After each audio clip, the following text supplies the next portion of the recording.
சட்டமன்றத்தில் ஏன்னா முதலமைச்சர் சட்டமன்றத்தில் பெரும்பான்மை நிரூபிக்க வேணும். அந்த காலகட்டத்தில் திரு ஸ்டாலினும் அவர் சார்ந்த முன்னாள் அமைச்சர்கள் எம்எல்ஏக்கள் பண்டின அட்டுழியும் கொஞ்சம் நஞ்சம் இல்ல, எல்லாமே தொலைக்காட்சியில் வந்த செய்தி நீங்க எல்லாம் பார்த்திருப்பீங்க. பெரும்பான்மை நிரூபிக்கின்ற பொழுது சட்டப்பேரவை இருக்கையிலிருந்து சட்டப்பேரவை தலைவரை கீழே இழுத்து தள்ளுறாங்க, என்னுடைய டேபிள் ஏறி டான்ஸ் ஆடுறாங்க. இதுக்காக சட்டமன்றத்தை உங்களுக்கு அனுப்புனாங்க? வெக்கமா இல்ல? 8 கோடி தமிழக மக்களுடைய சட்டங்களை பிரதிபலிக்கின்ற இடம் சட்டமன்றம். அப்படிப்பட்ட இடத்துல கேவலமாக நடந்து கொண்ட கட்சி எம்எல்ஏக்கள் இன்றைய முதலமைச்சர் ஸ்டாலினும் அவரோடு இருந்த முன்னாள் அமைச்சர்கள் முன்னாள் சட்டமன்றம் எவ்வளவு கீழ்த்தரமா நடந்தாங்க. நாம பெரும்பான்மை நிரூபிச்சிட்டோம்.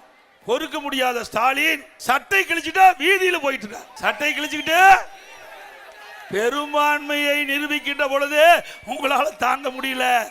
இப்போ அண்ணா திமுக கூட்டணி பெரும்பான்மையான இடங்களிலே வெற்றி பெறும். அண்ணா திமுக தனி பெரும்பான்மையோட ஆட்சி அமைக்கும்.